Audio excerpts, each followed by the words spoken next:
السلام عليكم ورحمة الله وبركاته حبايبنا الغاليين طلبة تالتة إعدادي، أهلا وسهلا بيكم في حصة مراجعة نهائية لفرع الجبر كاملا للترم الثاني. حصتنا النهاردة هنعدي على كل أجزاء المنهج، هنشرحها من خلال مجموعة التمارين اللي معانا. طبعا أنا مش هحل وخلاص، هشرح لك الأول كل قانون وبعد كده أو كل درس وبعد كده أحل السؤال. أنا مقسم لك الحصة لنوعين من الأسئلة، أسئلة مقالي وأسئلة اختياري. بادئ طبعا بالمقالي عشان هبدا اشرح الاول وبعدين احل السؤال، وبعد كده الاختياري هتلاقي بقى نفسك بتحل فيه على طول. ملف الحصه موجود عندنا على قناتنا على التليجرام، سايبها لك في وصف الفيديو، وكمان بنزل لك ملخصات قوانين. يلا بينا نسمي الله. نشوف اول درس في الجبر بيكلمك على مجموعه حل معادلتين جبريا وبيانيا، بس انا هشتغل الاول جبريا. انت عايز تحل معادلتين، المعادلتين دولت بيكونوا من الدرجة الأولى. يعني ايه من الدرجة الأولى؟ يعني بتلاقي معادلة أ س زائد ب ص بتساوي ج. الأس بتاع السين واحد، الأس بتاع الصاد واحد، فدي كده معادلة من الدرجة الأولى. في مجهولين اللي هم السين والإيه؟ والصاد. وعندي معادلة تانية اسمها د س زائد مثلا ه ص بتساوي مثلا ل. دي معادلة تانية. عايز أحل المعادلتين دولت، يعني عايز أجيب قيمة السين والصاد اللي بتحقق المعادلتين. بحل ازاي؟ قال لك انت عندك طريقتين.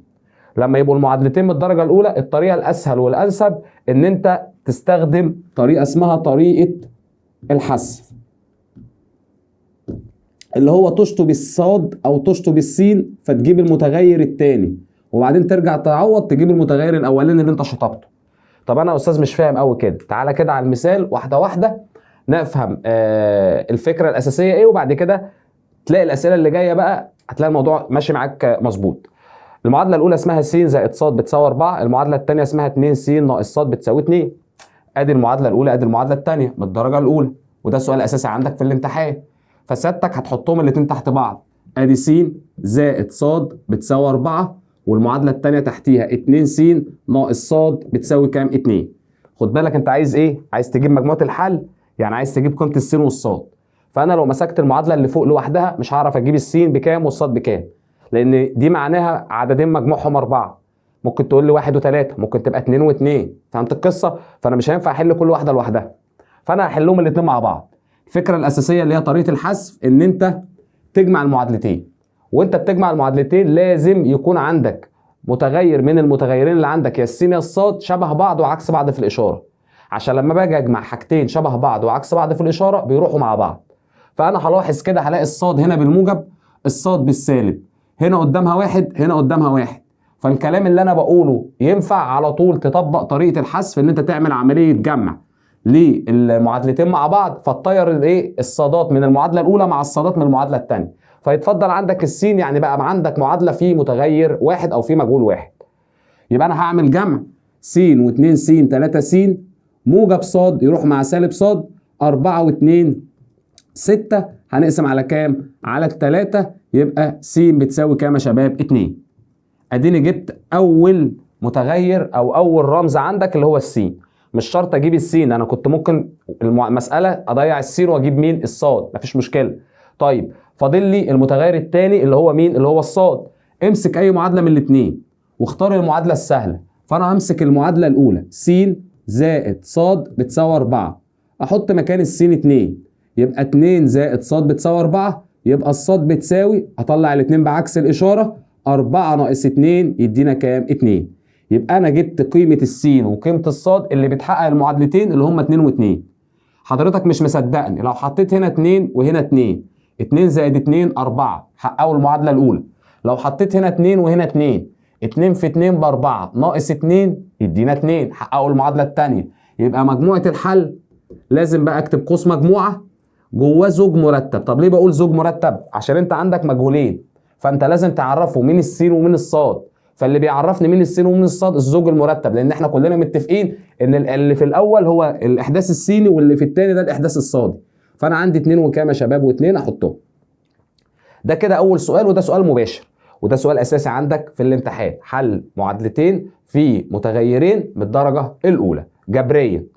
تعالى لسؤال تاني وفكره تانيه، وهنبدا بقى دلوقتي على نفس الدرس هنبدا نغير لك في المعادلات، مش هتلاقيها سهله شبه المثال اللي فات. المعادله الاولى اهي 2 س ناقص ص بتساوي 3. المعادله الثانيه س زائد 2 ص بتساوي كام؟ 4. لو ركزت انت بتدور على يا س يا ص، حاجه فيهم في المعادلتين شبه بعض وعكس بعض في الاشاره. طب انا عندي الصاد اهي سالبه في المعادله الاولى، الصاد في المعادله الثانيه موجبه، بس الصاد اللي فوق قدامها 1، الصاد اللي تحت قدامها 2. ده كده ايه؟ هم عكس بعض في الاشاره بس المعاملات مختلفه. طيب يبقى انت كده هتلجأ ان انت لازم تغير في المعادله. انت عايز الواحد ده يبقى كام؟ يبقى 2، عشان انت مش هينفع تجمع كده، مش هيطيروا مع بعض. يبقى انت عايز تطير 2 صاد مع 2 صاد، يبقى المعادله اللي فوق دي انا عايز اخلي اللي قدام الصاد 2، يبقى هضرب المعادله كلها في 2. اضرب بقى 2 في 2 س ب 4 س، 2 في سالب ص سالب 2 ص، 2 في 3 ب 6. كده اقدر اشغل المعادله الاولى بعد الضرب مع المعادله الثانيه. اقول بالجمع ال2 ص تروح مع ال2 ص، السين والثلاثه والاربعه س 5 س، الاربعه والسته 10، اقسم على كام؟ على ال5 تبقى السين بكام؟ ب2. جبت السين فاضل لي الصاد. امسك اي معادله فيهم، همسك السهله يعني اللي ما فيهاش اشارات سالب مثلا، اللي هي المعادله الثانيه، وعادي لو مسكت المعادله الاولى مفيش مشكله، اللي هي س زائد 2 ص بتساوي 4. احط مكان السين 2 واجيب الصاد. يبقى اول حاجه هعملها هطلع الاثنين بعكس الاشاره، يبقى عندي 2 ص بتساوي 4 ناقص 2 اللي هي ب2. اقسم على الاثنين في الطرفين عشان اجيب الصاد لوحدها، فال2 ص على الاثنين بقت ص، 2 على الاثنين بقت كام؟ 1. يبقى قيمه السين ب2، قيمه الصاد ب1. يبقى مجموعه الحل قوس مجموعه جواه زوج مرتب، اكتب الاثنين ومين؟ والواحد. حضرتك مش مصدق او عايز تتاكد في الامتحان عشان تبقى طالع من الامتحان متاكد مليون في الميه ان سؤالك اجابته صح، هتحط مكان السين 2 ومكان الصاد 1 وتعوض. 2 في 2 ب 4 ناقص 1 3. هتحط هنا 2 وهنا 1.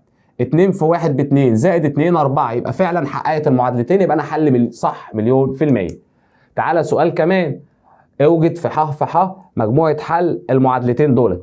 على طول س ص واحد فوقيه السين واحد فوق الصاد، يبقى ده معادلتين من الدرجه الاولى. اولا بقى انا لاعب هنا في السؤال ايه؟ ان انا مش مظبط لك المعادلتين. يعني ايه؟ يعني انت لازم تخلي المعادلتين س ص في الطرف اليمين ورقم بره. فانا هنا حاطط لك الصاد في حته والسين في حته، يبقى هدخل دي جوه. هظبط الاول المعادلات، هتبقى سالب س لانها موجب تخش تبقى سالب، زائد 2 ص بيساوي اللي بره كام؟ 3. هدخل الصاد جوه، هيبقى عندي 2 س زائد ص بيساوي كام؟ 4. لو ركزت كده مين المختلفين في الاشاره؟ السينات يا استاذ. جميل. السين اللي تحت قدامها 2، المفروض السين اللي فوق برضو يبقى قدامها سالب 2. السالب موجود يبقى هضربها في 2 وانزلها تحت المعادله الثانيه. ليه؟ عشان تبقى دي سالب 2 س ودي 2 س، لما اجي اجمعهم يروحوا مع بعض. تمام. يبقى 2 في سالب س سالب 2 س، 2 في 2 ص ب 4 ص، 2 في 3 الله ينور عليك ب 6. نعمل عمليه جمع على طول، ال2 س تروح مع السالب 2 س، الصاد وال4 ص 5 ص، ال4 وال6 10، نقسم على مين؟ على ال5، تبقى الصاد بكام؟ ب2. فاضل لي مين يا محترم؟ فاضل لي السين. اكتب اي معادله، هكتب المعادله الثانيه دي شكلها ظريف، ادي 2 س زائد ص بتساوي 4، ونعمل عمليه تعويض. احط مكان الصاد 2، يبقى 2 س زائد 2 بتساوي 4. اطلع الاثنين بعكس الاشاره، يبقى 2 س بتساوي 4 ناقص 2 بيساوي 2. هنقسم على الاثنين في الطرفين، تبقى السين بتساوي كام؟ 1. الطلبه بتيجي في الحته دي بقى تقول لك ايه؟ مجموعه الحل 2 و1. غلط. غلط ليه؟ لان لازم في مجموعه الحل السين الاول وبعدين الصاد، فهو بيحط اول رقم طلع له مكان السين وخلاص. لا، اول رقم انا جبته ده بتاع الصاد، تاني رقم ده بتاع السين. يبقى انت تركز في مجموعه الحل عشان ما تضيعش من نفسك نص درجه على الفاضي. احط هنا الواحد لان السين بواحد فاصله الصاد بكام؟ ب2. وترجع تحط مكان تعوض تتاكد، هنا 1 هنا 2. 2 في 2 ب 4، 3 و1 4 مظبوطه. هنا 1 هنا 2، 2 في 1 ب2، 4 ناقص 2 2 برضه مظبوطه. يبقى الحل بتاعي مظبوط مليون في الميه. تعالى نشوف مساله لفظيه. المساله اللفظيه هي هتطلع منها معادلات وتعمل نفس الخطوات. طيب بيقول لي زاويتان حدتان في مثلث قائم. تبدا كده واحده واحده عشان تطلع المعادلات مظبوط. اي حاجتين حدهم لك في المساله اللفظيه هتسمي الاولى س والثانيه ص. فهو بيقول لي زاويتان حدتان في مثلث قائم، ادي المثلث قائم، هسمي الزاويه الحاده س الاولى والزاويه الثانيه مين؟ ص. دي على طول انا بطلع منها بمعلومه ايه هي؟ ان مجموعهم ب 90. ليه؟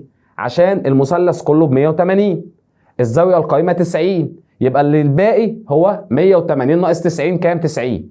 يبقى ثبتها قاعده، اي زاويتين حدتين في المثلث القائم مجموعهم بكام؟ ب 90 درجه. فانا من كلمه زاويتان حدتان في المثلث القائم سميت الزاويتين س وص، وتكتب له بقى نفرض ان الزاويتان هما س وص. طالما حدتان في مثلث قائم يبقى س زائد ص بيساوي كام؟ 90. الفرق بين قياسهم 50، يعني س ناقص ص بيساوي كام؟ 50. طبعا انا فارض ان س الكبير. هات لي قياس كل زاويه، يعني هات لي الس بكام والصاد بكام، يعني حل المعادلتين دول مع بعض. حلو. على طول انا لمحت كده الصاد فوق بالموجب وقدامها واحد، الصاد تحت في المعادله الثانيه بالسالب وقدامها واحد، يبقى انا مش محتاج اضرب، هقول على طول بالجمع. الموجب صاد مع السالب صاد، السين والسين 2 س، ال50 وال90 140، نقسم على الاثنين تبقى السين بتساوي كام؟ 70. اديني جبت الزاويه الاولى. فاضل لي الزاويه الثانيه اللي هي الصاد، امسك المعادله الاولى اعوض فيها، س زائد ص بتساوي 90، يبقى 70 زائد ص بيساوي 90. اطلع ال70 بعكس الاشاره، يبقى ص بتساوي 90 ناقص 70 بيساوي كام؟ 20. بالسؤال ده ما تقولوش مجموعه الحل، لان دي مساله لفظيه. هو بيقول لك اوجد الزاويتين، يبقى تقول له الزاويتان هما 70 و90. الكلام ده منطقي، مجموعهم 90 يبقى هما فعلا زاويتان حدتان في مثلث قائم. الفرق ما بينهم 70 ناقص 20 كام؟ 50. كلام جميل. السؤال اللي بعده نفس المسائل اللي احنا حليناها بالطريقه الجبريه ليها حل بالطريقه البيانيه. الطريقه البيانيه هترجع لاولى اعدادي. بيقول لك اوجد بيانيه مجموعه حل 2 س ناقص ص بيساوي 5 وس زائد ص بيساوي 4. ثم اوجد مساحه المثلث المحدود بالمستقيمين الممثلان للمعادلتان ومحور الصادات. خلينا بس الاول في بيانيه. بيانيا عشان احل المعادلتين دولت لازم ترسم خط المستقيم بتاع المعادله الاولى، خط المستقيم بتاع المعادله الثانيه. ليه يا استاذ؟ لان المعادله اللي فيها متغيرين دي معادله خط مستقيم، لان الخط المستقيم بيمر بس وايه؟ وصاد. فاللي بيكون لي او بيحقق لي او بيجيب لي كل النقط اللي على الخط المستقيم قاعده معادله بتربط س بايه؟ بصاد. فانا عندي معادلتين، يعني عندي خطين، يبقى لازم ارسم المعادله الاولى، لازم ارسم المعادله الثانيه. وانت بترسم بقى الخط الاولاني وبترسم الخط الثاني، لو رسمت الخط الاولاني كده اللي هو لام واحد اللي هو المستقيم الاول، رسمت الخط الثاني كده اللي هو المستقيم الثاني، بتجيب ازاي مجموعه الحل من على الرسم؟ قال لك في الحاله دي هما متقاطعان، فمجموعه الحل بتبقى نقطه التقاطع، ادي س وادي مين؟ ص، يعني تبقى الزوج س وص. حلو. طب افرض رسمت كده المستقيم الاولاني، رسمت كده المستقيم الثاني، مالهم المستقيمين دولت؟ دول متوازيان، يبقى مجموعه الحل مفيش تقاطع، تبقى فاي. طب جيت رسمت المستقيم الاولاني كده، ركز بقى معايا في المستقيم الثاني، طلع منطبق على الاولاني، يعني معادله الخط الاولاني هو خط الثاني، يعني دول منطبقان، فمجموعه الحل نقط التقاطع زي ما اتفقنا. فمجموعه الحل المستقيمين لما يبقوا منطبقان يعني متقاطعان في عدد لا نهائي من الحلول، فدي بيكون ليها عدد لا نهائي من الحلول. ما بقولوش كده، ده عدد الحلول. بقول له ايه؟ بقول له مجموعه الحل اي زوج عباره عن س وص بينتمي، تكتب المعادله الاولى او تكتب المعادله الثانيه بس خلاص. يبقى مجموعه الحل هتبقى ايه؟ اي زوج بينتمي لاي معادله فيهم. جميل جدا. في الحاله بتاعت متقاطعان، لو قال لك هات لي عدد الحلول، لان في اسئله جايه في الاختيار هيقول لك عدد الحلول، لو هما متقاطعان تقول له حل واحد. طب في الحاله بتاعت متوازيان عدد الحلول مفيش يا استاذ، يبقى صفر طبعا. طب في المنطبقان عدد لا نهائي، يبقى لو المستقيمان متقاطعان حل واحد، متوازيان مفيش حل يبقى عدد الحلول صفر، منطبقان يبقى عدد لا نهائي. تعالى بقى نرسم الخطوط وبعد كده نشوف انه حاله من الثلاثه. هشطب كل الكلام ده. المعادله الاولى 2 س ناقص ص بيساوي 5، عشان ارسم الخط بتاعها عايز جدول. الجدول ده ما بين س وايه وصاد. اسهل طريقه للتعويض اللي انا هقول لك عليها، والكلام ده انت كنت بتاخده في اولى اعدادي تقريبا، ان انت تحط مكان السين صفر، يعني تشطب السين.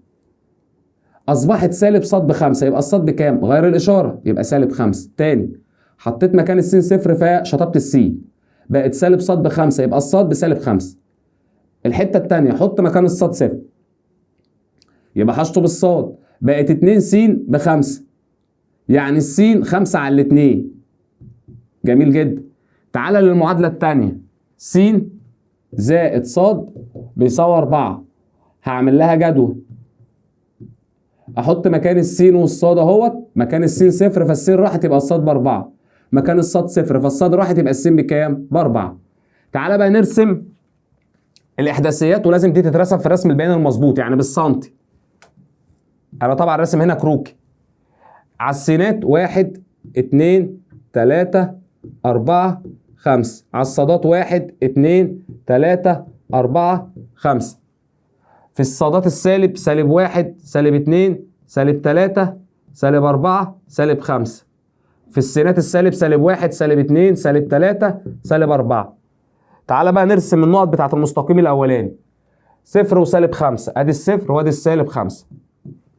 عندي 2.5 وصفر، يعني هنا كده. جميل. وبعدين اوصل بالمسطره ده كده لام 1 اللي هو المستقيم الاول. تعالى المستقيم الثاني، 0 و4، 4 و0، اوصل بالمسطره ده كده المستقيم الثاني. تقاطعه فين؟ في نقطه. النقطه دي انت هتنزلها على السينات وتنزلها على مين؟ على الصادات، تجيبها انت كده جبت مجموعه الحل. طب انا دلوقتي مش راسم في رسم بياني، تمام؟ فمش قادر احدد بالظبط هي كام. حلها بالطريقه الجبريه.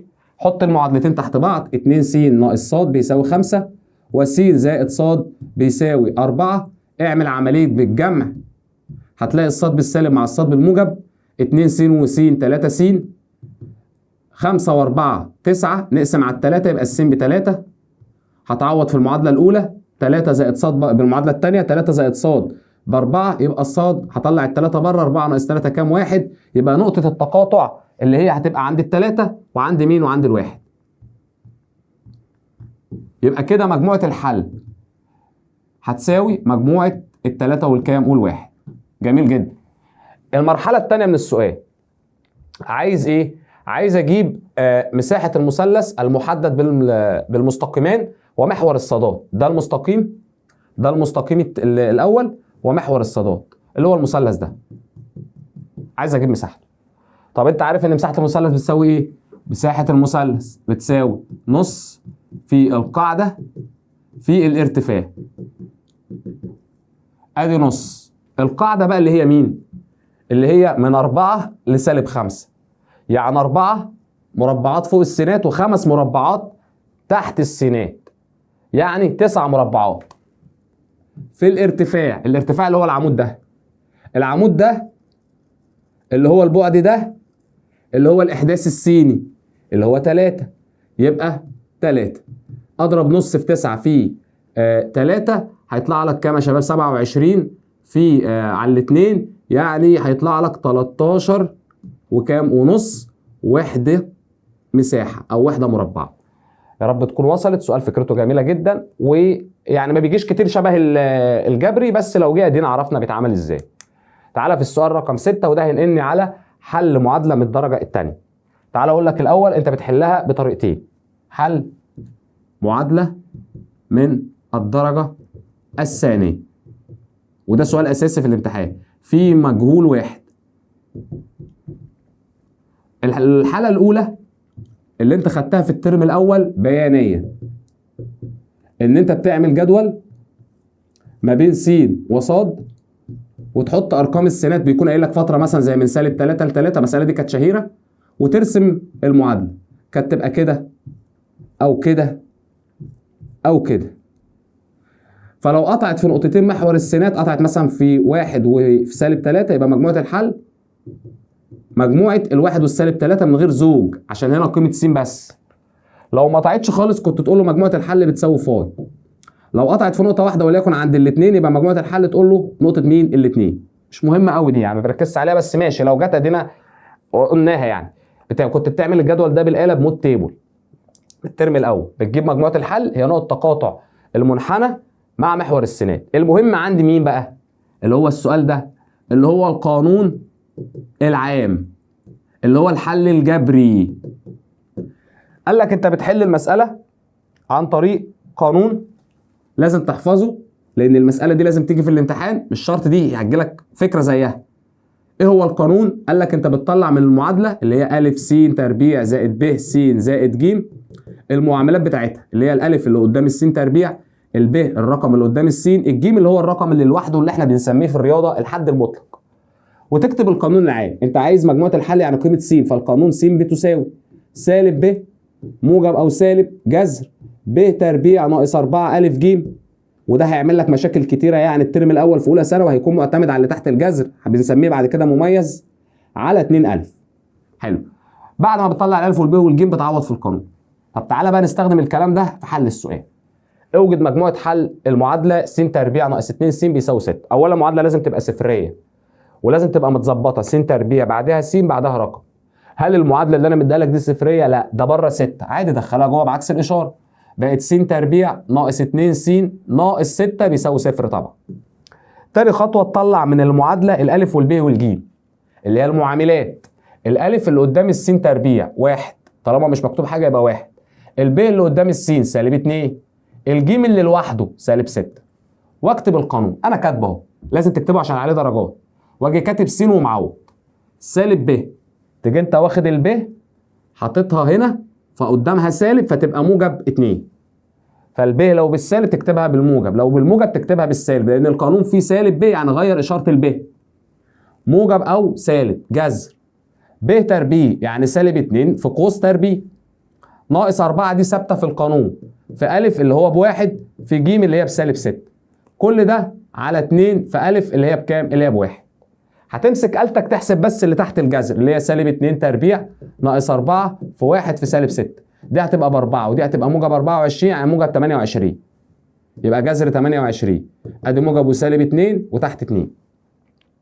هتحسب بقى جذر ال 28 هيطلع لك 2 جذر 7 يعني 2 موجب وسالب 2 جذر 7 على مين؟ على الاثنين. ركز بقى، هتقسم المسألة طالما في موجب وسالب هتقول له مرة بالموجب، أو ممكن الأول قبل ما أقسمها أقسم، مش هم كلهم مقسومين على الاثنين؟ هتقسم 2 على الاثنين بواحد، وادي الموجب والسالب 2 جذر 7 على الاثنين بجذر 7. فأنت هتعملها مرة السين بالموجب ومرة السين بالإيه؟ مرة السين بالإيه؟ بالسالب، يعني 1 زائد جذر 7 والثانية هتبقى 1 ناقص جذر 7. ممكن تحسبها بالآلة بس هو نايل لك إن جذر 7 تقريبا ب 2.65%، يبقى 1 زائد 2.65% يطلع لك 3.65%. 1 ناقص 2.65% يطلع لك سالب 1.65%. يبقى مجموعة الحل يا إما 3.65% يا إما سالب 1.65%. افرض اللي تحت الجذر ده طلع بصفر، يبقى ده راح، فمش هستخدم موجب وسالب لأن موجب صفر سالب صفر ملهاش لازمة، يبقى الحل بتاعك هيطلع ده بس، حل واحد. طب افرض اللي تحت الجذر ده طلع سالب، حسبت اللي تحت الجذر طلع سالب، تقول له مجموعه الحل بتساوي ايه؟ بتساوي فاي. دول الثلاث احتمالات، لان انا بيبقى عندي حل واحد حلين يعني قيمتين للسين، مفيش حل لو طلع في الجبري اللي تحت الجذر سالب تقول له فاي. حل واحد لما يطلع اللي تحت الجذر بصفر فما بستخدمش موجب وسالب، لان اللي موجب وسالب صفر ملهاش لازمه، الاثنين زي بعض يعني. طيب يا استاذ احنا فهمنا القانون بس ما فهمناش قوي، احنا بنعوض في مساله ثانيه. اوجد في ح مجموعة حل س في س زائد 8 زائد 9 باستخدام القانون العام مقرب الناتج لرقم عاشر واحد. اولا لازم المعادلة تبقى متظبطة، فانت هنا مش متظبطة، يعني مش س تربيع وس ورقم، فهنبدأ نظبطها. الاول ده س مضروبة في القوس فهنعمل عملية توزيع. اضرب س في س بس اس 2، اضرب س في 8 ب 8 س زائد 9 بره الموضوع تفضل زي ما هي بيساوي 6. هتطلع الالف والب والجيم. اتفقنا الالف دي اللي هي مين يا شباب؟ اللي قدام السين تربيع، فاللي قدام السين تربيع هنا مفيش حاجه، قلنا واحد. الب اللي هي ال8 باشارتها زي ما هي، الجيم اللي هي كام؟ 9. تاني خطوه تكتب القانون س بتساوي اللي هو القانون العام سالب ب موجب او سالب جذر ب تربيع ناقص 4 ا ج على 2 ا. الخطوه اللي بعد كده خطوه تعويض، وبعد كده تحسب بالايه؟ بالاله. سالب ب تيجي واخد الب بعكس اشارتها سالب 8. موجب او سالب ب تربيع تربع ال 8 64 ناقص 4 في ا بواحد في ج بتسعة. كل ده على 2 ا يعني 2 في كام يا شباب؟ في 1. قلنا هنحسب بس اللي تحت الجذر ده بالآلة. امسك آلتك احسب بس اللي تحت الجذر لان ممكن يطلع سالب، فانت لو حسبته من غير لو عملت الجذر عليه وهو سالب الآلة هتقول لك ماس ايرور وانت تبقى تقول انا عامل حاجه غلط. لا، فانت بتحسبه بس. لو طلع موجب بتعمل مره بالموجب ومره بالسالب اللي هي تشتغل بالعلامتين دول. طلع بصفر ما بشتغلش موجب وسالب، باخد ده على اللي تحت بس. طلع سالب تقول له مجموعه الحل فاي على طول. فانا هقول 64 ناقص 36 يطلع 28. يبقى سالب 8 موجب او سالب جذر 28 على مين؟ على الاثنين. هنقسم بقى دي انا حسبتها من شويه سالب 8 موجب او سالب 2 جذر 7 على مين؟ على الاثنين. فسالب 8 على الاثنين سالب 4 2 جذر 7. ممكن تعملها بالآلة بقى على طول مره واحده. 2 جذر 7 على الاثنين بجذر كام؟ جذر 7 موجب او سالب. يبقى مره السين بسالب 4 زائد جذر 7 ومره السين بسالب 4 ناقص جذر 7. بالآلة سالب 4 زائد جذر 7. الآلة هتقول لك سالب 1 و35 من 100 وعايز رقم واحد. فانت 1 و35 يعني سالب 1 و4 من 10. 1 و35 عايز رقم، ما بتبص على اللي بعديه الخمسه او السته او السبعه او الثمانيه او التسعه، بتقرب يعني بتزود الرقم العشر اللي هو عايزه واحد فيبقى 4. نيجي للثانيه هي على الآلة هنشيل الموجب نخليه سالب، هتطلع سالب 6 و64 يعني سالب 6 و6 من كام من 10 لان الاربعه اللي هي اقل من الخمسه ما بتزودش الست. يبقى مجموعه الحل سالب 1 و4 من 10 وسالب 6 و6 من كام من 10.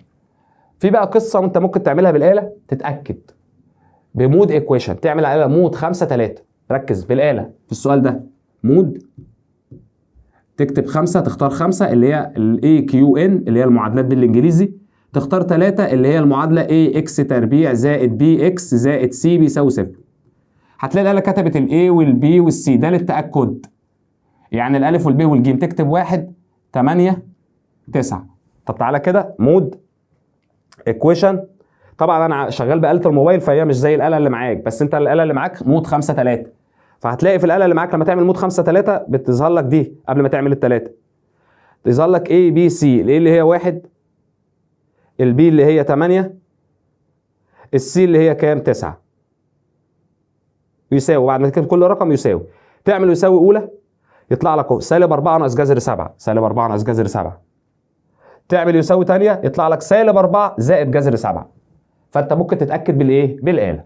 تعالى في السؤال رقم 8 وده بينقلك على درس تاني ودرس اهم. اوجد مجموعه حل معادلتين برضو بس دي ص أس 1 س أس 1 يعني من الدرجه الاولى، س أس 2 ص أس 2 يعني من الدرجه الثانيه. دي بقى ما بتتعملش بالحسب، بتتعمل بطريقه التعويض. بتتعمل بطريقه مين؟ التعويض. يبقى احنا هنستخدم ايه؟ حل او هنشتغل بايه في المساله ديت؟ معادله من الدرجه الاولى مع معادله من الدرجه الثانيه تعويض. يبقى معادلتين من الدرجه الاولى حسب. بيانيا بنرسم ونجيب نقط التقاطع ولو ما فيش يبقى فاي. قانون عام عرفنا الفكره بتاعته. من الدرجه الاولى مع من الدرجه الثانيه حلها التعويض. تمام. فهو ايه اللي المعادله الاولى ص بتساوي، وانا مديك في الاول سؤال سهل 2 س. المعادله الثانيه س تربيع زائد ص تربيع بيساوي كام؟ 20. اولا لازم لو المعادله الاولى اللي هي من الدرجه الاولى الصاد مش بدلاله السين انت تخليها الصاد بدلاله السين. يعني ايه؟ يعني هو لو قال لك كده ص ناقص 2 س بتساوي 0 كده الصاد مع السين هم ابدا الصاد بدلاله السين بس انا عايز الصاد لوحدها فطلع السين بره. يبقى كده الصاد بتساوي 2 مين؟ 2 س. ده معناه ايه؟ معناه ان انا لو شفت الصاد اشيلها واحط مكانها 2 س. تاني لو المساله الصاد مع السين اللي من الدرجه الاولى فانت عايز تجيب الصاد بدلاله السين او السين بدلاله الصاد، اغلبيه المسائل الصاد بتبقى لوحدها فبسيب الصاد واطلع السين. كده معناه ما وصلت لايه؟ وصلت ان الصاد بتساوي 2 س. تستفاد منها ايه؟ ان انت لو شفت صاد في اي حته هتعوض مكانها ب 2 س. طب هو الراجل هنا محترم قوي قايل لك الصاد بتساوي 2 س، مش عايزك تعمل خطوه طلع بعكس الاشاره دي. يبقى هتمسك المعادله دي تقول له ايه؟ بالتعويض في 2 اللي هي المعادله دي هسميها المعادله 2. يعني ايه بقى كلمه بالتعويض في 2؟ يعني لو شفت صاد احط مكانها 2 س.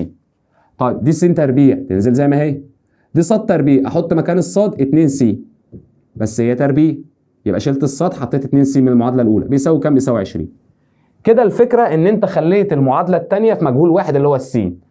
بعد ما تجيبه تعوض في المعادله الاولى، تجيب مين؟ تجيب الصاد. دي فكره المساله. طيب س تربيع تفضل زي ما هي، 2 س الكل تربيع، ربع الاثنين 4، ربع الس س تربيع بيساوي 20. س تربيع و4 س 5 س تربيع بيساوي 20. نقسم على مين؟ على الخمسه، تبقى س تربيع بتساوي 4. ناخد الجذر التربيعي، يبقى س بتساوي موجب وسالب 2، يا 2 يا سالب 2.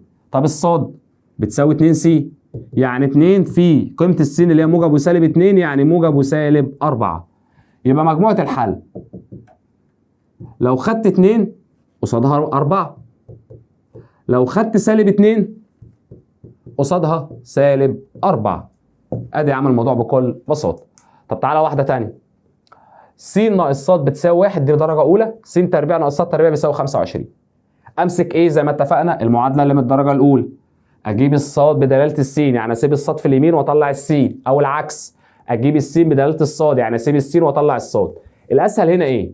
الاسهل هنا اسيب الموجبه واطلع السالب عشان تبقى موجب، يعني الاسهل ان انا اسيب السين واطلع السالب صاد بره.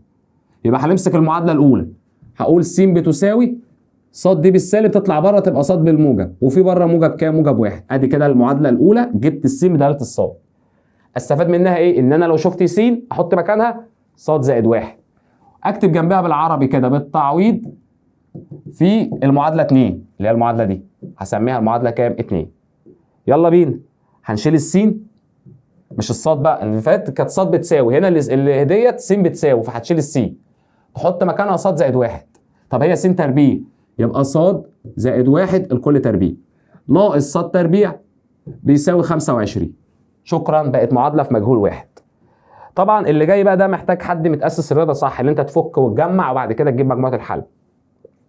بفك القوس اللي هو تربيع ده ازاي؟ لو جواه حاجتين بتضرب الاول في نفسه الثاني في نفسه، الاول في الثاني في 2. يعني بمسك الصاد دي اضربها في نفسها تبقى صاد تربيع، بمسك الواحد في نفسه يبقى واحد تربيع في واحد بواحد، الصاد في واحد بصاد، في 2 ب2 صاد، في بره صاد تربيع، كل ده بيساوي 25. اختصارات بقى، صاد تربيع بالموجب مع صاد تربيع بالسالب يروح، اطلع الواحد بعكس الاشاره، يبقى 2 صاد بتساوي 25 ناقص 1 يعني بتساوي 24.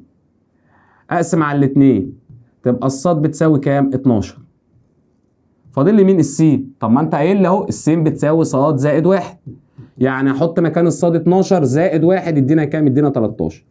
يبقى كده مجموعه الحل برضو زوج عشان س وصاد، 13 و12. مش مصدقني؟ هتحط هنا 13 هنا 12 طرحهم 1، هتحط هنا 13 هنا 12 وتربع طبعا طرحهم كام؟ 5 وكام؟ 25. يبقى انت حققت، يبقى الكلام بتاعك مظبوط. السؤال رقم 10 نفس الفكره من الدرجه الاولى مع من الدرجه الثانيه. تمسك اللي من الدرجه الاولى تسيب الصاد او السين على حسب بقى الاشارات، فالسين هنا سالبه، ولو الاثنين بالموجب براحتك بقى طلع اي واحده فيهم. هسيب الصاد الموجبه واطلع السين بره، يبقى الصاد بتساوي س طلعت بره بالموجب زائد 2، واكتب جنبيها احطها برواز كده، واكتب جنبيها بالتعويض في 2 اللي هي المعادله الثانيه. دي رخمه شويه عشان كبيره يعني. اكتب دي س تربيع، انا بعوض بالصاد تفضل س تربيع، دي س تفضل زي ما هي مضروبه في مين؟ في صاد اللي انت قايل لي ان هي بتساوي ايه؟ س زائد 2، فشلت الصاد حطيت مكانها س زائد 2. ما انساش ناقص 4 بيساوي كام؟ بيساوي 0. بقت معادله في مجهول واحد، اجيب المجهول وبعد كده ارجع اعوض اجيب المجهول الثاني. هعمل ايه؟ هوزع الاول الس في القوس، فس في س بس تربيع، س في 2 ب2 س ناقص 4، وما انساش ان في الاول س تربيع، كل ده بيساوي كام؟ بيساوي 0. تجميعك الجميل س تربيع وس تربيع 2 س تربيع زائد 2 س ناقص 4 بيساوي 0. محتاج ابسط اكتر، اقسم على كام؟ على الاثنين، فدي راحت دي راحت، بقت س تربيع زائد س ناقص 2، 4 على 2 ب2 بيساوي 0. كده ده مقدار ثلاثي بسيط. بيتعمل ازاي بالتحليل؟ افتح قوسين احلل الس تربيع س وس، الاشاره السالب تحليلها سالب وموجب، كام في كام ب2 وطرحهم اللي في النص 1، 2 في 1، وطالما الاشارات مختلفه الكبير الاثنين يتحط مع اللي في النص الموجب والواحد مع عكسه في الاشاره. لما قوسين مضروبين في بعض بيساوي صفر، يبقى يا اما القوس الاولاني بصفر يا اما القوس الثاني بصفر، يا اما س ناقص 1 بصفر يا اما س زائد 2 بصفر. طلع الواحد بره يبقى الس بواحد، طلع الاثنين بره يبقى الس بسالب 2. جبت قيمتين للسين، فاضل لي قيمتين قصادهم للصاد. الصاد بتساوي ايه؟ س زائد 2، يعني 1 زائد 2 يعني 3. الصاد بتساوي ايه؟ س زائد 2 يعني سالب 2 زائد 2، لان انا جبت الس بسالب 2 يطلع لك كام؟ صفر. فمجموعة الحل اول زوج 1 س 3 ص، تاني زوج سالب 2 س صفر ص. اتأكد يا حبيب قلبي، 1 و3 يبقى 3 ناقص 1 ب2، عوضت هنا هتحقق. طب سالب 2 وصفر يبقى هنا صفر وسالب 2، يبقى صفر سالب سالب 2 يعني صفر زائد 2 ب2، يبقى الكلام مظبوط 100%. السؤال رقم 11 وده هينقلني على الوحدة الثانية عندك في الجبر، اللي هي بتتكلم على الدوال الكسرية والمجال وأصفار الدالة الكسرية والعمليات على الدوال الكسرية. هنبدأ الأول بس بأول قانون عند سيادتك، مجال الدالة. الدالة الكسرية تعال أشرح لك الأول. الدالة الكسرية بتبقى دالة عبارة عن بسط على مقام. فالمجال بتاع الدالة هو قيم، والكلام ده هتدرسه بتعمق قوي في الثانوي في اولى او في ثانيه ثانوي. س التي تجعل الداله معرفه. يعني ايه الكلام العلمي ده؟ يعني السين تعوض بيها بكام عشان يطلع لك ناتج حقيقي. فطبعا احنا عارفين ان الكسر ده بيطلع ناتج لما بعوض باي رقم ما عدا ان يكون المقام بصفر. يعني الكسر ده بيبقى ليه ناتج معرف لما يكون المقام لا يساوي الصفر. فانت بتستنتج من الكلام ده ان انت تقدر تعوض بكل الارقام ما عدا الارقام اللي بتخلي المقام بصفر. فالمجال بتاعي اللي هي الارقام اللي ينفع اعوض بيها بيبقى كل الارقام اللي هي اسمها في الرياضه ايه؟ ح، ما عدا الارقام اللي بتخلي المقام بصفر، يعني ما عدا اصفار المقام. وده اول قانون عند سيادتك كده. يبقى مجال اي داله كسريه بيساوي ح، يعني كل الاعداد ما عدا الارقام اللي بتخلي المقام بصفر. يعني لو جيت قلت لسيادتك كده الداله بتساوي 3 على س ناقص 5، ايه الارقام اللي ينفع اعوض بيها؟ هتقول لي كله ما عدا الارقام اللي بتخلي المقام بصفر. طب انا عايز اعرف مين اللي يخلي المقام بصفر، تيجي واخد المقام بيساويه بصفر، فطلع الخمسه بره هتبقى س بتساوي 5، يبقى اللي يخلي المقام بصفر ان الس تبقى ب5. ينفع ده تعوض بيه؟ لا، هيخلي المقام بصفر، فبالتالي ما ينفعش اقسم على صفر. فعشان كده بقول له المجال ح، يعني ينفع اعوض بكل الاعداد ما عدا مين؟ الخمسه الجميله دي. شكرا لسيادتك. عندي بقى معلومه ثانيه، طب لو مديك اكتر من داله كسريه شبه المساله دي، المجال لو عندي اكتر من داله ح ما عدا اصفار المقامات، يعني ح ما عدا اصفار المقام الاولى واصفار المقام الثاني. تعالى بقى واحده واحده نمسك الداله الاولى. فانت اول حاجه هتعملها هتحلل المقام، ماليش دعوه بالبسط، اللي هو س تربيع ناقص 5 س زائد 6. س تربيع تحلل س وس، من كتر ما هتاخد بقى هتلاقي نفسك عديت على انواع تحليل كتير وبتستخدمها في الوحده دي كلها، فهتلاقيها متكرره يعني. فس وتربيع س وس السته اشارتها موجب، يبقى الاشارات شبه اللي في النص سالب وسالب، كام في كام ب6 ومجموعهم اللي في النص 5 2 و3. مش انت عايز تجيب اصفار المقام؟ يعني هتساوي المقام ده بصفر، يعني هيبقى س ب2 لما اطلع بعكس الاشاره وس ب3، يعني الارقام اللي بتخلي المقام بصفر هو الاثنين والثلاثه. يبقى المجال الاولاني هيبقى ح ما عدا بالنظر بقى كده على طول الاثنين والكام والثلاثه. ممكن بقى تقعد تطلع بعكس الاشاره بالطريقه العاديه. طب نيجي للداله الثانيه اللي فوق زي ما هو. بالنسبه للي تحت، اللي تحت ده فيه ايه؟ في س تكعيب ناقص 9 س، فدي فيها الس متكرره مرتين، فممكن اخد الس عامل مشترك. فلما اقسم س تكعيب على س يدينا س تربيع، لما اقسم 9 س على س يدينا 9. في تحليل تاني يبقى 2 س على س وافتح قوسين، س تربيع ناقص 9 ده اسمه فرق بين مربعين. بحلل الس تربيع س وس، بحلل التسعه 3 و3 والاشاره سالب واشاره ايه؟ موجب. المفروض انت بتجيب اصفار المقام، يعني بتساوي المقام بصفر. فيبقى المجال التاني بتاعك هو ح ما عدا اصفار المقام. واحده واحده بالنظر. س لما اساويها بالصفر يبقى صفر، س ناقص 2 لما اساويها بالصفر يبقى س ب2 لما اطلع بعكس الاشاره، س زائد 2 او دي 2 ولا 3؟ دي 3، يبقى دي 3 لما اطلع بعكس الاشاره. س زائد 3 لما اساويها بالصفر يبقى سالب كام؟ سالب 3. يبقى انا كده جبت مجال الاولى مجال الثانيه. المجال المشترك هو ح ما عدا اصفار المقامات مع بعض. يبقى المجال المشترك هتقول له ح ما عدا اصفار الاولى 2 و3 واصفار الثانيه مع بعض صفر. الثلاثه موجوده كده كده وانا ما بكررش في المجموعات، فالمتكرر ده بكتبه مره واحده. -3 اكتبها. شكرا لسيادتك، انا كده جبت المجال المشترك. تعال لسؤال تاني بيقول لي ضع ن س دي في ابسط صوره. فانت عشان تعمل في ابسط صوره اللي هو التبسيط بتعمل الخطوات دي: تحليل، بعدين مجال، وبعدين اختصار. يبقى تاني اي مساله عايز تبسطها، وده هنستخدمه كتير في الوحده ديت، لازم ابدا بتحليل شبه ما انا كنت بحلل، بس هنا هتحلل بسط ومقام، وبعدين قبل ما تختصر تجيب المجال، لان ما ينفعش تجيب المجال من غير ما تختصر، لان انت لو اختصرت فهتضيع حاجات من المقام، فانت كده هتكون بوظت الدنيا.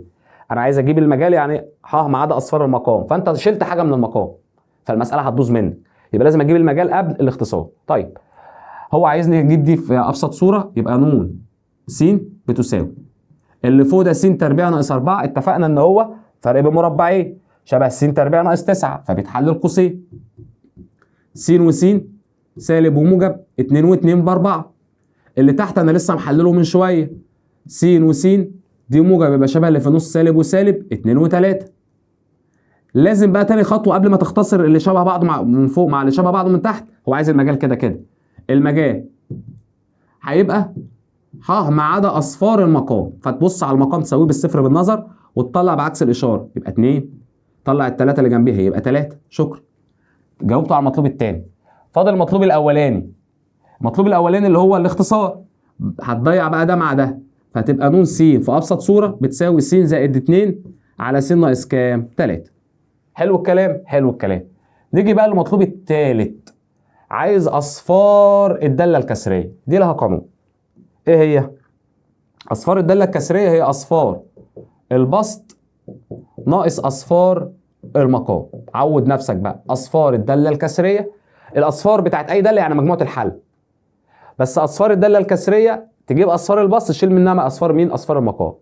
فاصفار البسط قبل ما اختصر 2 وسالب 2 لما اساوي البسط بصفر واطلع بعكس الاشاره، ما عدا اصفار المقام اللي هي 2 وسالب 3 اللي هي 2 و3. دي تجيب الفرق ازاي؟ المجموعه دي ناقص المجموعه دي، يعني اللي موجود هنا مش موجود هنا، الموجود هنا مش موجود هنا هو السالب 2، يبقى اصفار الداله دي هو مجموعه مين يا شباب؟ السالب 2. جميل. سؤال رقم 13، سؤال فكرته جميله جدا وعايز حد فاهم وسهل على فكره. اذا كان مجال الداله الكسريه داله س بتساوي س زائد 1 على س تربيع ناقص ا س زائد 25 هو ح ما عدا الخمسه، هات لي ا. المجال ح ما عدا الخمسه. طب هي كلمه مجال دي معناها ايه؟ بيجيبها ازاي؟ قلنا ح ما عدا اصفار المقام. طب هو كاتب لك ح ما عدا الخمسه، يبقى انت كده تستنتج ايه؟ ان اصفار المقام بتساوي كام؟ 5. حلو، يعني الرقم اللي احطه مكان السي في المقام يخلي لي المقام كله بصفر هو الخمسه. فانت هتعمل ايه؟ هتيجي واخد المقام مساويه بصفر وحاطط مكان السين الاصفار اللي هي بعد الحاء اللي هي الخمسه، هتلاقي نفسك بتجيب الالف. شكرا لسيادتك، السؤال اتحل. يلا بينا. 5 تربيع ناقص ا س يعني ا في 5 ب5 ا زائد 25 بيساوي 0. 5 تربيع ب 25 و25 50 ناقص 5 ا بيساوي 0. هطلع ال50 بعكس الاشاره يبقى ناقص 5 ا بيساوي سالب 50. هنقسم على سالب 5 في الطرفين، دي هتروح مع دي هتبقى الالف بتساوي كام يا شباب؟ 10، لان سالب على سالب بموجب، 50 على 5 بكام؟ ب10. مفيش ميم حاضر، هو عايز قيمه الف على طول. فكره ثانيه اختها، اذا كان مجال الداله ديت هو ح ما عدا الواحد والثلاثه، يبقى الواحد والثلاثه دي اصفار المقام، يعني قيم س اللي بتخلي المقام بصفر، يا اما 1 يا اما 3. طب استخدم مين فيهم؟ اي واحده فيهم. طيب يبقى انا هاجي واخد المقام اللي هو س تربيع زائد ب س زائد 3 مساويه بالصفر، وحاطط مكان السين اي واحده في الاصفار يا اما 1 يا اما 3. 1 تربيع ب س يعني ب في 1 بب زائد 3 بيساوي 0. 1 تربيع ب1 زائد 3 4 زائد ب بيساوي 0. طلع الاربعه بعكس الاشاره تبقى الب بتساوي سالب 4. طب تعالى كده نجرب الثلاثه اتاكد. حط 3 مكان السين، 3 تربيع زائد ب س يعني ب في 3 3 ب زائد 3 بيساوي 0.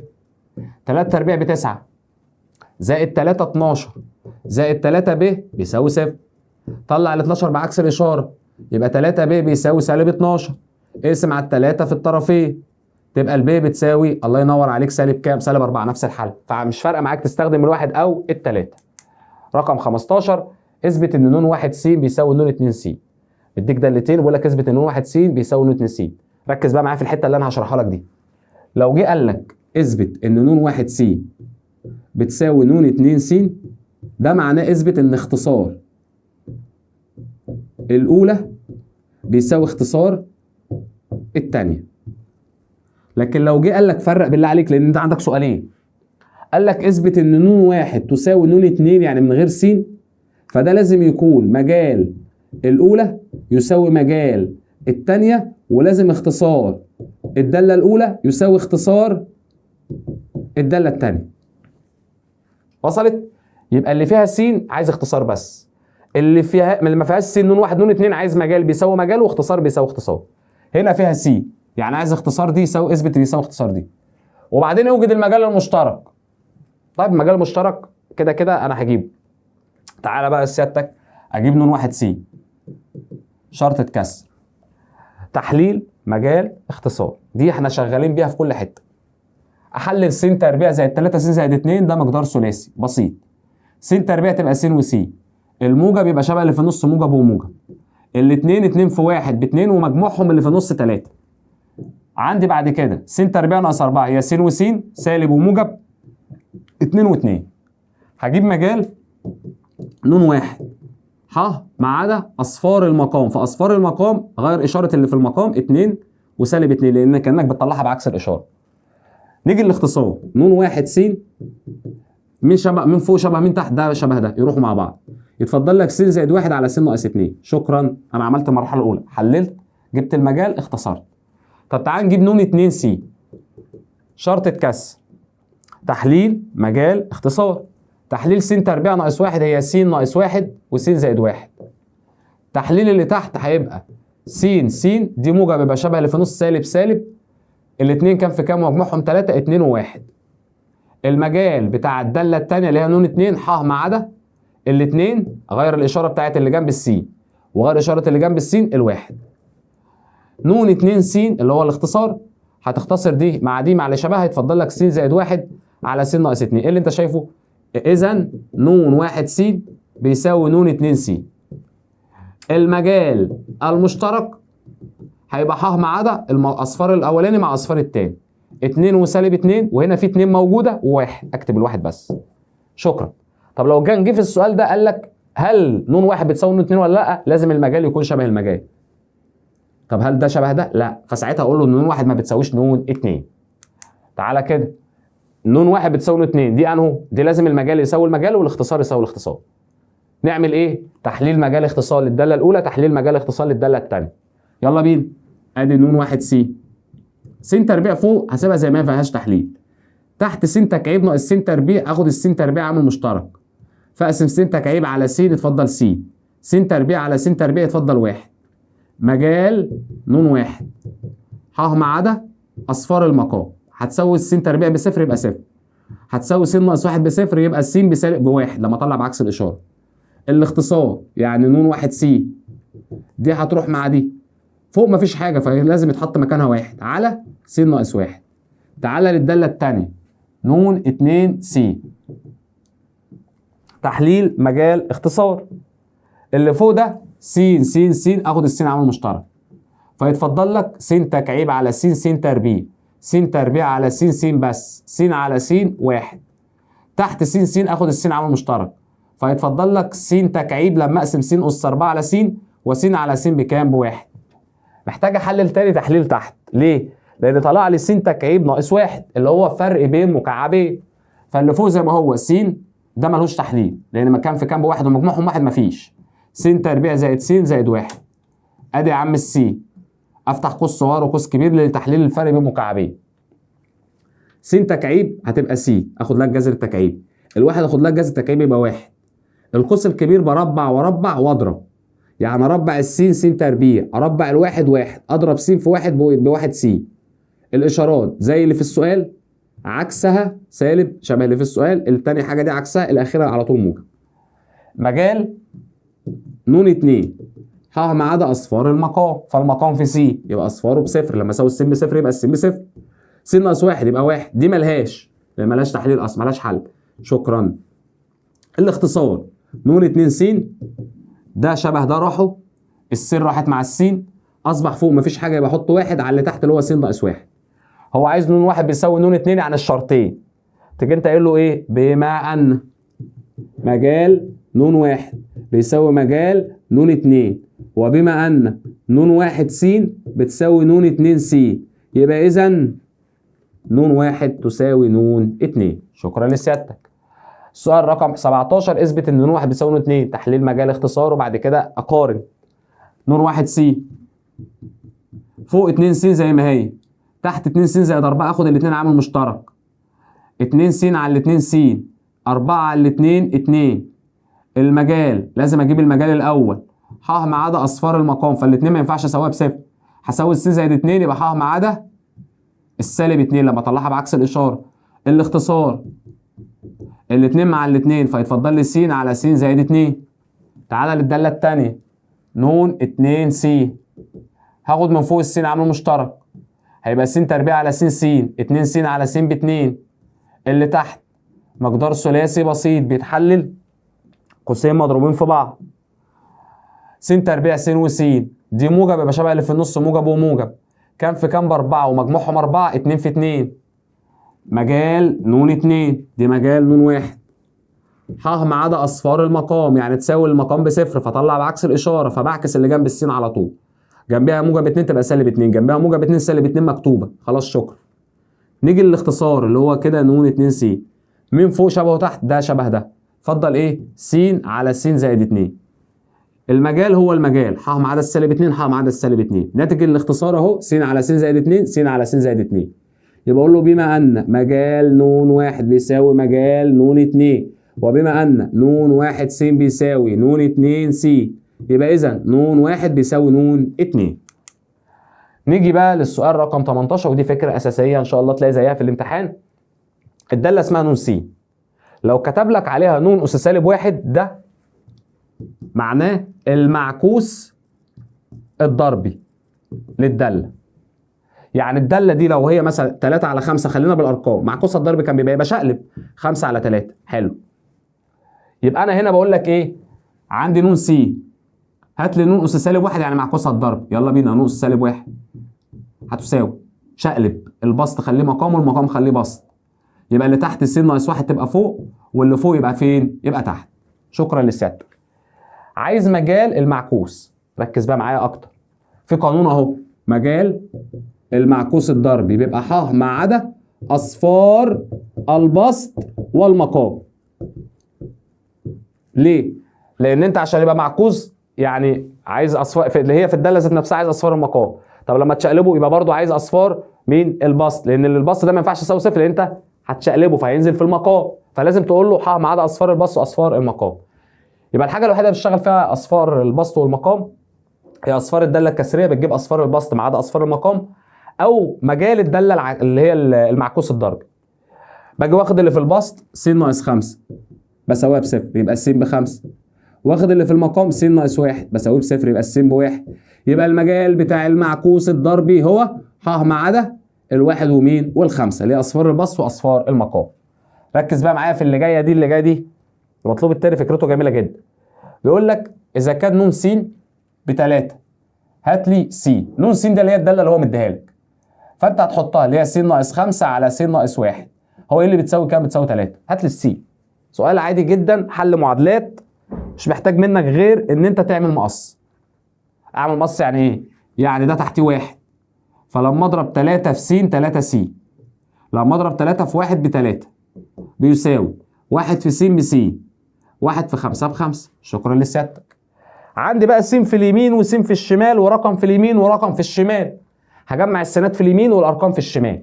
يعني السين اللي بره تخش للسين اللي جوه بعكس الاشاره، يبقى عندك 3 س ناقص س واطلع التلاتة بره بعكس الاشاره، يبقى عندك سالب 5 زائد 3. ف3 س ناقص س 2 س، سالب 5 زائد 3 سالب 2. هنقسم على الاثنين يبقى الس بتساوي سالب كام؟ سالب 1. يبقى دي قيمه الس اللي بتخلي الداله دي ب3. حضرتك مش مصدق او شاكك، حط مكان الس سالب 1. اتاكد بقى ان انت بعد ما تحط مكان الس سالب 1 ان الناتج يطلع بكام؟ ب3. شكرا. فوق سالب 1 ناقص 5 سالب 6، سالب 1 ناقص 2 ناقص 1 سالب 2. السالب يروح مع السالب، 6 على 2 كام؟ 3. الكلام مظبوط. لما حطيت مكان الس سالب 1 اللي انا جبتها الحل اللي انا بتاكد منه، طلعت لي الداله بكام؟ ب3. سؤال رقم 19، اوجد نون س النون عليها سالب 1 في ابسط صوره وعين مجال نون اس سالب 1. يعني هات لي المعكوس في ابسط صوره وهات لي المجال. طيب الاول تحليل، وبعد كده اشقلب، وبعد كده او ممكن اشقلب واحلل مفيش مشكله. هو عايز دي في ابسط صوره. طب تعالى نجيبوها الاول. نون اس سالب 1 المعكوس الضرب قلنا بنعمل ايه؟ بنشقلب. اللي تحت يبقى فوق واللي فوق يبقى تحت. يبقى س تربيع ناقص 5 س زائد 6، واللي فوق يبقى تحت س ناقص كام؟ 2. ده المعكوس. هو لسه عايزه في ابسط صوره، فالتبسيط بيتعمل على 3 مراحل: تحليل، مجال، اختصار. يلا بينا. نون اس سالب 1 س، احلل اللي فوق قوسين مضروبين في بعض، س تربيع س وس، دي موجب يبقى شبه اللي في النص سالب وسالب. كام في كام؟ ب6 ومجموعهم 5، 2 و3.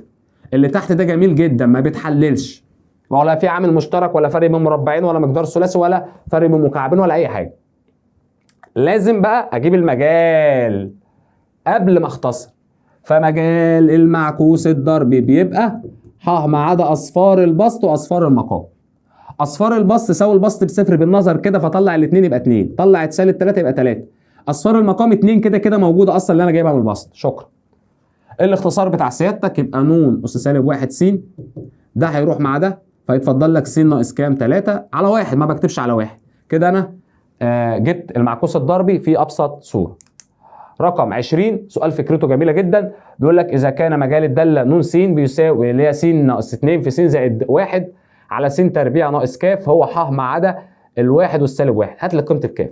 حلينا شبهه من شويه بتاع الالف والب. فانا عندي المجال بح ما عدا الواحد والسالب 1، استنتج ان اللي بعد الح هي اصفار المقام. اجي واخد المقام الجميل ده اللي هو س تربيع ناقص ك مساوي ب6. احط مكان السين ايه؟ يا واحد يا سالب 1 عادي، مش هتفرق اي واحد فيهم، واثبتها لك في مساله بتاعت ب. احط الواحد تربيع ناقص ك بيساوي 0. 1 تربيع ب1 ناقص ك بيساوي 0. طلع الواحد بره يبقى سالب ك بيساوي سالب 1. السالب هيطير مع السالب يبقى الكاف بموجب 1. حليت المطلوب الاولاني. هات لي نون اس سالب 1 س في ابسط صوره وهات لي المجال. طيب هي الداله شكلها بقى عامل ازاي؟ نون س ناقص 2 في س زائد 1 على س تربيع ناقص 1 اللي انا جبتها مكان الكاف. فانا هجيب المعكوس يعني هشقلب. يبقى المعكوس اهو دي هتطلع فوق وبالمره نحللوها، فهي س تربيع ناقص 1 فتحليلها لما تطلع فوق هتبقى س سالب 1 موجب 1، ودول هينزلوا تحت س ناقص 2 في س زائد 1. المجال بتاع المعكوس الضربي ح ما عدا اصفار البسط واصفار المقام. اصفار البسط غير اللي جنب السين، 1 سالب 1 2 سالب 1 موجوده.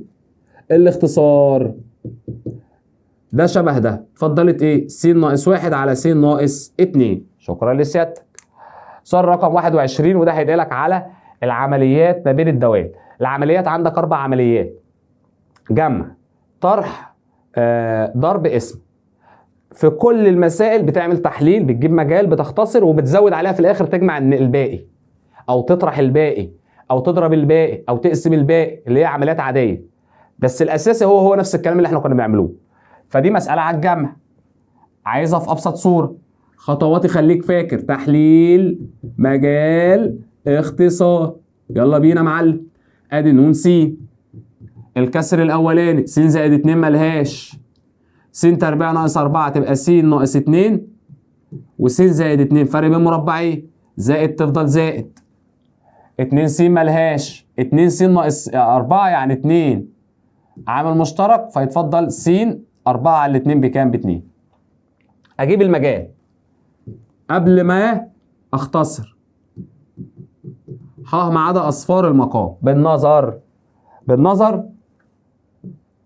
طلع او اعكس اللي جنب السين. جنبها سالب 2 يبقى 2، جنبها موجب 2 يبقى سالب 2، جنبها سالب 2 2 موجوده. خلاص شكرا. اختصار ده يروح مع ده، فضل لك 1 على س ناقص 2 زائد الاتنين مع الاتنين، فضل لك س على س ناقص كام؟ 2.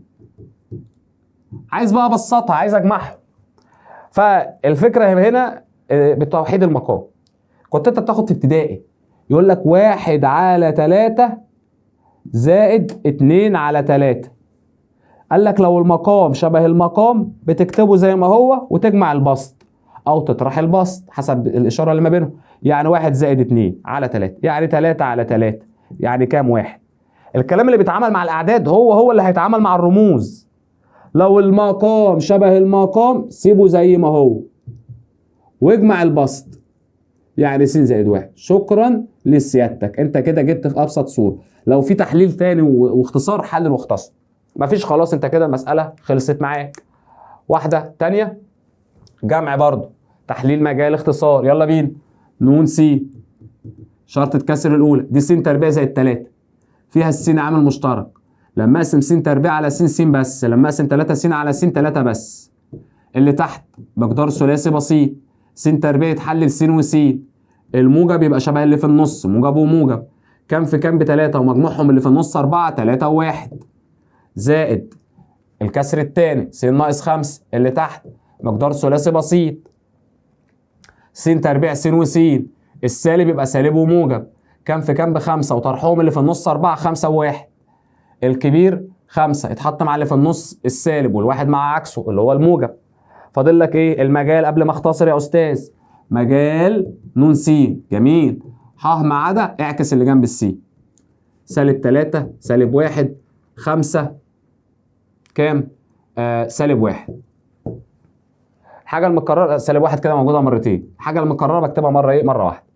فاضل ايه؟ فاضل الاختصار. ده هيروح مع ده، هيتفضل س على س زائد 1. ده هيروح مع ده، هيتفضل 1 على س زائد 1. يلا بينا نجيب جمعهم. مقام شبه المقام ينزل زي ما هو واجمع البسط، يبقى س زائد 1. س زائد 1 على س زائد 1 راحت، فيتفضل كام كده؟ 1. اللي بعده ن س بتساوي س تربيع زائد 2 س على س تربيع ناقص 4 وس زائد 3 على س تربيع زائد س ناقص 6. تحليل مجال اختصار. يبقى ن س س تربيع زائد 2 س، اخد الس عامل مشترك، اقسم س تربيع على س 2 س على س 2. س تربيع ناقص 4 فرق بمربعين، س ناقص 2 س زائد 2 زائد س زائد 3 تفضل زي ما هي. افتح قوسين لان اللي تحت ده مقدار ثلاثي بسيط، س تربيع س وس. دي سالب يبقى موجب وسالب. كام في كام ب6 وطرحهم 1 اللي في النص، 3 في 2. الكبير 3 ياخد اللي في النص اللي هي الموجب والاثنين عكسها.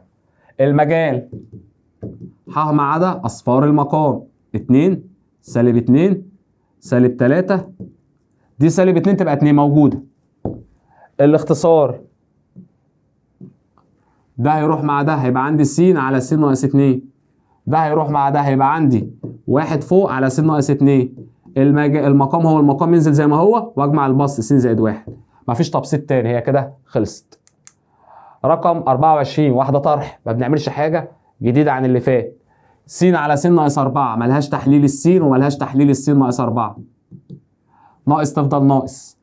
س زائد 4 زي ما هي س زائد 4. س تربيع ناقص 16 فرق بين مربعين، س وس سالب وموجب. ال 16 4 و4. المجال ح ما عدا اصفار المقام، دي سالب 4 تبقى 4، دي سالب 4 4 موجوده، دي موجب 4 تبقى سالب 4. الاختصار بالنسبه للي في الاول مفيش، يفضل زي ما هو.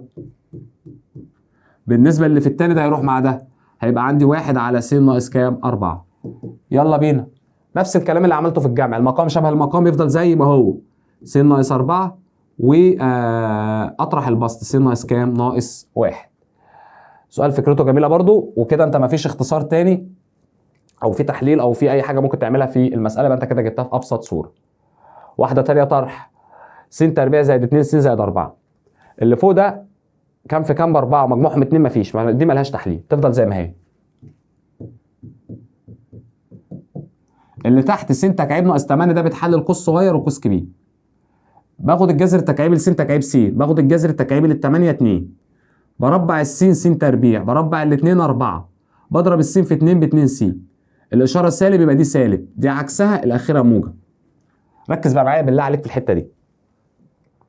انت دلوقتي عندك 9 ناقص س تربيع، احنا كلنا متعودين ان هي س تربيع ناقص 9. طب هو قلبها، قال لك لو انت عايز تعدلها عشان تحللها زي ما انت عارف، يبقى انت كده خدت سالب عامل ايه؟ مشترك. يبقى لما بدل ما بين حاجتين مطروحين، يبقى انا كده كاني باخد السالب عامل مشترك. السالب ده هيضرب السالب ده يخليه ايه؟ موجب. وس تربيع ناقص 9 تبقى ايه؟ تبقى س ناقص 3 في س زائد 3.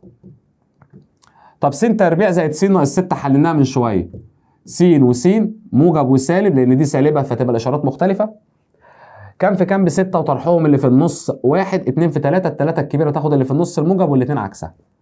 المجال ح ما عدا اصفار المقام، دي اغيرها تبقى 2، دي ملهاش لان ملهاش تحليل. دي اغير اللي جنب السين يبقى -3، دي اغير اللي جنب السين 2 موجوده. الاختصار ده هيروح مع ده هيبقى 1 على س ناقص 2، زائد الاختصار ده هيروح مع ده هيبقى س ناقص 3 على س ناقص 2.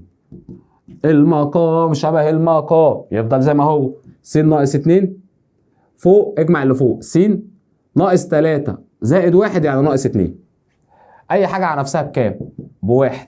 طيب استاذ انت من الصبح عمال تقول المقام شبه المقام وبتوحد المقام على طول. افرض المساله جت للمقام مش شبه المقام، يعني افرض المساله جت لي كده 1 على س ناقص 2 زائد 1 على س ناقص 3. الموضوع بكل بساطه هتضرب المقام في المقام وتعمل مقص. اضرب المقام في المقام واعمل ايه؟ مقص. يعني يبقى عندي المقام الجديد س ناقص 2 في س ناقص 3. اعمل مقص س ناقص 2 في 1 بس ناقص 2، س ناقص 3 في 1 بس ناقص 3. تجمع يبقى س وس 2 س، 2 و3 بالسالب يبقى -5 على اللي تحت زي ما هو س ناقص 2 في س ناقص كام 3. انا كده يا عم حللت. يبقى المقامات لما متوحده سيب المقام وجمع البسط، المقامات مش متوحده اضرب المقام في المقام واعمل مقص. سؤال رقم 26 ده على الضرب، تحليل مجال اختصار. س تكعيب ناقص 8 ده لسه محللينها قوس صغير وقوس كبير، باخد الجذر التكعيبي لكل واحده يبقى س 2 اربع الس س تربيع اربع الاثنين 4 اضربهم في بعض 2 س سالب شبه اللي في السؤال موجب عكسها الاخيره موجب. دي حللناها. قلت لك بقى انت ايه من كتر ما بتحل تمام القواعد او المقادير بتتكرر. س تربيع س وس سالب يبقى مختلفين يبقى سالب وموجب، كام في كام ب6 وطرحهم 1 3 في 2، الكبيره 3 تاخد الموجب اللي في النص والاثنين عكسها. علامه الفي س زائد 3 ملهاش تحليل، ده ملهوش تحليل هو القوس الكبير كمان بتاع الفرق بين مكعبين. س تربيع زائد 2 س زائد 4. المجال قبل ما اختصر ح ما عدا اصفار المقامات، غير دي 2 غير دي -3، دي ملهاش خلاص شكرا. احسن حاجه بقى في مسائل الضرب ان انت تختصر مقام البسط الاولى مع مقام الاولى، او بسط الثانيه مع مقام الثانيه، او بسط الاولى مع مقام الثانيه، او بسط الثانيه مع مقام الاولى، يعني اي حاجه فوق مع اي حاجه تحت في مسائل الضرب. طيب فدي هتروح مع دي، ودي هتروح مع دي، ودي هتروح مع دي، طالما كله راح مع بعضه يبقى ن س اللي هي الداله في ابسط صوره بكام؟ بواحد. واحده اسم. مساله الاسم فيها خدعه بس كده صغيره. اولا اشتغل عادي، يلا بينا. احل س تربيع س عامل مشترك، فاقسم س تربيع على س س، اقسم 2 س على س 2. س تكعيب زائد 8 دي جت كتير بس هنا بالزائد، س زائد 2 اخد الجذر التكعيبي لدي ودي، ربع الس س تربيع ربع الاثنين 4 اضربهم في بعض 2 س، الاشاره دي موجب يبقى دي سالب والاخيره موجب. بص بقى احنا متعودين في الرياضه ان العاله بقلبها ايه؟ بقلبها فيه. حلو، بس طالما قلبت العاله فيه يبقى لازم تقلب اللي وراها. يبقى مساله الاسم بتحولها ضرب عن طريق انت تقلب العاله فيه وتقلب اللي وراها. فدي تحت تطلع فوق، دي فوق تنزل تحت. وبالتحليل لو عايز لو في حاجه في التحليل دي مفيش فيها تحليل، لان كام في كام ب4 ومجموعهم 2 مفيش. س تربيع ناقص 2 س زائد 4 دي تنزل تحت وبرضه ملهاش تحليل، لو كان لها تحليل كنت حللت. المجال في الاسم مجال ن س ح ما عدا اصفار مقام الاولى واصفار بسط ومقام الثاني. ليه؟ لان انت بتقلب اللي بعد العاله، يعني بتعمل معكوس ضربي، فالمعكوس الضربي بتجيب البسط والايه والمقام. فدي -2. يبقى تاني في القسمه المجال ح ما عدا اصفار مقام الاولى وبسط ومقام الثانيه. شكرا. فالبسط برضو ملهوش المقام بصفر، لان هي 2 س لما تساويها بصفر يبقى تسمع الاثنين يبقى س بصفر. اختصاراتك الجميله، احنا قلنا في مسائل الضرب كله بيروح مع بعضه، دي مع دي ودي مع دي والسين مع السين. بص بقى الخطا اللي ممكن الطالب يقع فيه، يقول لك كله راح فتفضل 2 يكتب 2. غلط. ليه؟ الاثنين دي فين في المقام؟ فالبسط فاضي يبقى فيه يتحط مكانه كام واحد؟ على مين؟ على الاثنين. يبقى الناتج بتاعك بكام يا شباب؟ بنص. سؤال رقم 28 ممكن توقفه تحل. هحلل واقلب العلى في واقلب اللي وراها. طب يلا بينا. ن س بتساوي شرطة كسر، دي مقدار ثلاثي، ده قوس صغير وقوس كبير. س تربيع تبقى س وس، الموجب يبقى شبه اللي في النص موجب وموجب. التلاتة كام في كام ومجموعهم 4؟ 3 و1. س تكعيب ناقص 27 هتبقى س وس وس تربيع. هتاخد الجذر التكعيبي لل 27 3، تاخد الجذر تربع التلاتة 9، تضربهم في بعض 3 س. الاشاره دي سالب يبقى دي سالب ودي عكسها موجب، والاخير على طول موجب. العلى تبقى فيه واقلب اللي وراها، دي تنزل تحت وملهاش تحليل، دي تطلع فوق وملهاش تحليل. المجال ح ما عدا اصفار مقام الاولى ومقام وبسط الثانيه. يعني ح ما عدا دي لما اطلع الثلاثه يبقى 3، دي ملهاش، دي -3. اغير اشاره اللي جنب السي، دي ملهاش لان ملهاش تحليل. الاختصار الجميل بتاع سيادتك، ده هيروح مع ده وده هيروح مع ده. صفت على ايه؟ على س زائد 1 على س ناقص كام يا شباب؟ 3. ندخل على الجزء الثاني عندك الاحصاء، والاحصاء بتتكلم عندك في الترم الثاني على الاحتمال. مع كل مساله هديك قانون، انت لازم اهم حاجه في الاحتمال انت تحفظ القوانين. فبقول لك ا وب حدثان من فضاء العينه. لام ا يعني احتمال ا ب6/10، لام ب اللي هو ب5/10، لام التقاطع ب3/10. عايز الاتحاد والفرق والمكمله. على فكره دول يعتبر كده كل القوانين. تعال اقول لك القانون بتاع الاتحاد. قانون الاتحاد بيقول لك ايه؟ بيقول لك احتمال ا زائد احتمال ب ناقص احتمال التقاطع. لو انت حافظ القانون الموضوع اتحل. طب ا فرق ب دي معناها احتمال ا ناقص احتمال التقاطع. طب ا على شرط يعني مكمله ا، دي معناها 1 ناقص احتمال ا. شكرا، حفظت القوانين ديت هتحل كل مسائل الاحتمال، وده بيبقى اسهل سؤال عندك على فكره، لانه معتمد على حفظ القوانين والتعويض المباشر. في افكار هتيجي دلوقتي. فهو عايز الاتحاد ا زائد ب ناقص التقاطع، هو مديهم لي ا ب التقاطع، يعني 6/10 مكان ا زائد ب ب5/10 ناقص التقاطع 3/10. احسبها تطلع 8 من كام؟ من 10. طب عايز ا فرق ب، قلنا ا ناقص التقاطع يعني 6/10 مكان ا ناقص التقاطع اللي هو 3/10 بيساوي 3/10، تعويض مباشر. طب ا مكمله يعني 1 ناقص ا يعني 1 ناقص 6/10 يطلع لك 4 من كام؟ من 10. شكرا لسيادتك، كده السؤال خلص. طب واحده ثانيه فيها شغل شويه. ا وب حدثان من فضاء العينه، ا ب 5/10 والاتحاد ب 8/10 وب بس. هات لي س لو الحدثين متنافيين.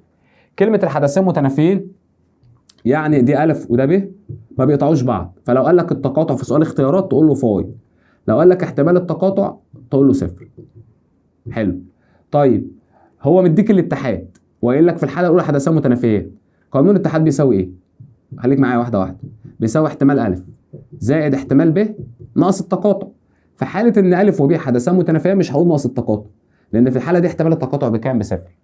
فقانون الاتحاد في حاله ان الحدثين متنافيين بيساوي ا زائد ب بس. جميل.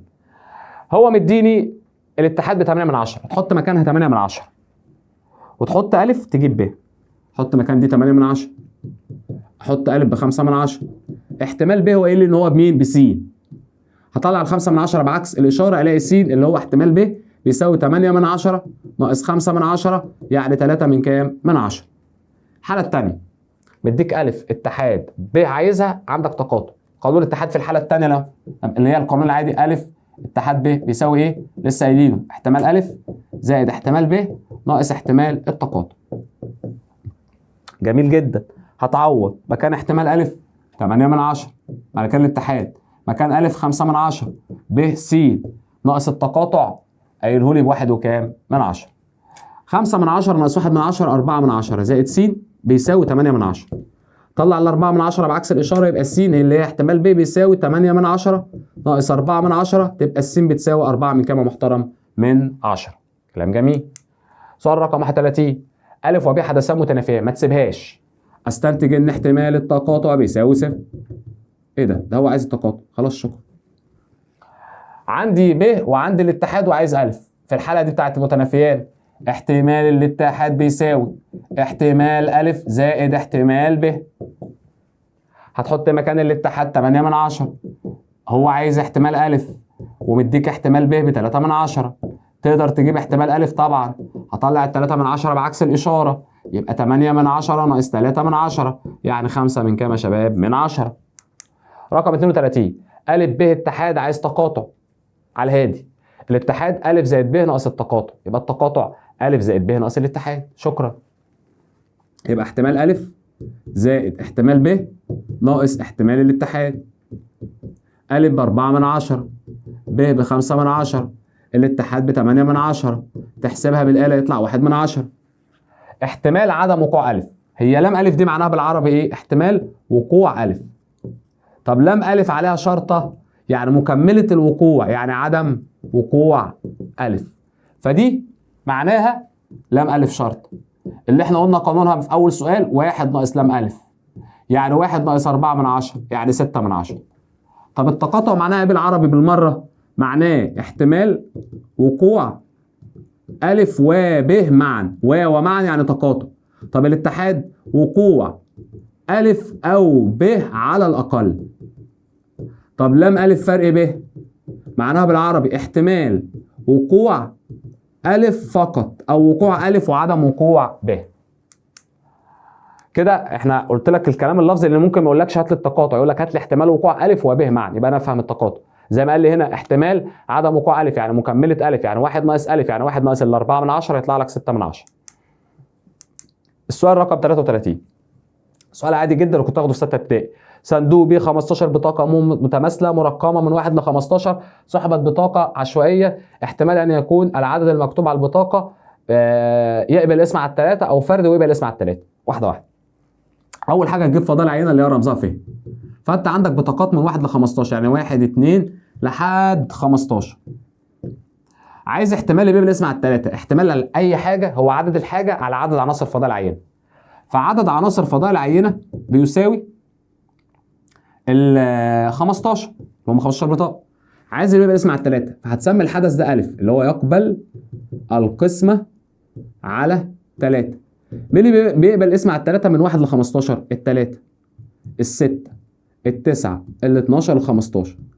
يبقى الاحتمال بتاع أ اللي هو اللي بيقبل اسم على الثلاثة عددهم 5 على 15 يعني تلت. فردي ويقبل القسمة على الثلاثة. طب مين هنا الفرد اللي بيقبل اسم على الثلاثة؟ ال3 ال9 ال15.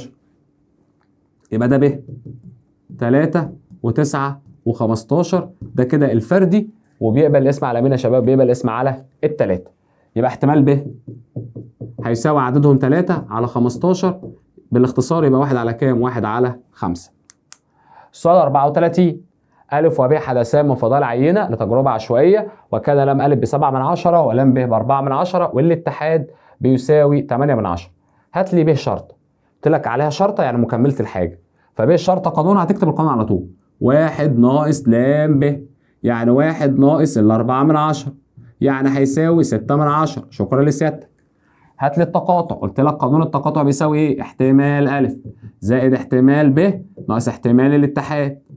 طب أ ب7 من 10، ب ب4 من 10 ناقص الاتحاد 8 من 10، هيطلع لك 3 من 10. شكرا لسيادتك. هات لي أ فرق ب. قانونك احتمال أ ناقص احتمال التقاطع. أ بكام؟ ب7 من 10 ناقص التقاطع لسه جايبه اهو ب3 من 10، يعني هيطلع لك 4 من 10. كلام جميل. ندخل بقى على الجزء الثاني في حصتنا، الأسئلة الاختياري. في شوية أفكار كمان حلوة، في حاجات انت خلاص عرفتها اوريدي وفي حاجات هضيفها لك. اذا كان احتمال نجاحك في امتحان الشهاده الاعداديه، وطبعا انا بادئ برضو بالاحتمالات لان انا لسه مخلص الاحتمالات.